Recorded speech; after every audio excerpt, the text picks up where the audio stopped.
Covid अपनी जगह, लेकिन जो इंतखाबी नताइज मगरबी बंगाल में सामने आया और उसके बाद तशद्दुद भड़का, अब तक कई लोगों की मौत हुई है, भारतीय जनता पार्टी को नुकसान हुआ, जिसके बाद बीजेपी ने मुल्क भर के अंदर कल से धरना देने का ऐलान कर दिया है। जी, हम बात करेंगे वेस्ट बंगाल की, जहां पर जो इंतखाबी नताइज हुए, नताइज में टीएमसी की कामयाबी के बाद ही जिस तरह से टीएमसी कारकुनों ने वहां पर जश्न मनाया, जीत का जश्न मनाया, उसके साथ ही बीजेपी कारकुनों पर हमला किया। बीजेपी के जो वहां पर दफ्तर है वहां पर भी तोड़फोड़ की है, बीजेपी का इल्जाम है, और साथ ही साथ 6 बीजेपी के कारकुन उनकी हलाकत हुए। और इस हलाकत के बाद ही अब भारतीय जनता पार्टी ने कल मुल्क भर में धरना देने का ऐलान किया। उन्होंने कहा कि टीएमसी के कारकुनों की जानिब से जो वेस्ट बंगाल के अंदर जो उनके कारकुनों के साथ जो हमला हुआ है, मारपीट हुई और दफ्तर में तोड़फोड़ हुई, उसको लेकर 6 कारकुनों के जान बाग होने के बाद ही अब बीजेपी की तरफ से अब मुल्क भर में, यानी कि कल मुल्क भर में धरना देने का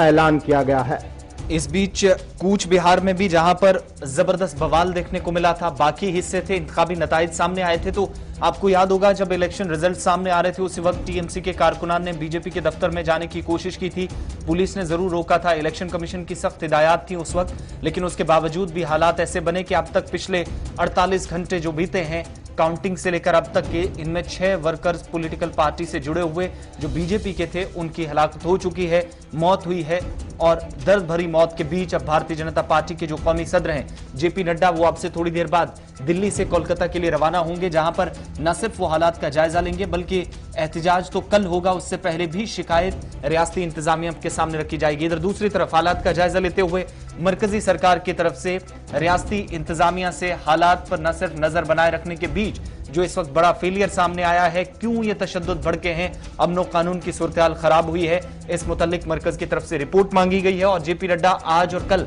कोलकाता में रहेंगे, पार्टी कारकुनान से मुलाकात होगी और साथ ही ममता बनर्जी के जो उनके करीबी हैं उन तक ये बात पहुंचाने की कोशिश बीजेपी की तरफ से आला कमान कर रही है कि कम से कम अब अगर आपकी हुकूमत मुसलसल तीसरी बार अपने हैट्रिक मार रही है, लेकिन इसका मतलब ये नहीं अपने विरोधियों को, हिज़्ब इख्तिलाफ के जो लोग हैं या भारतीय जनता पार्टी से जिनकी वाबस्तगी उनको निशाना बनाया जाए। इन तमाम चीजों पर कंट्रोल कैसे हो, कल इसी चीज पर दबाव बनाने के लिए मुल्क के मुख्तलिफ रियासतों के अंदर बीजेपी की तरफ से धरना देने का ऐलान अब से थोड़ी देर पहले कर दिया गया है। और इस सिलसिले में कौमी सदर अब जेपी नड्डा, जयप्रकाश नड्डा, जो दिल्ली से कोलकाता के लिए रवाना हो रहे हैं। बढ़ते हैं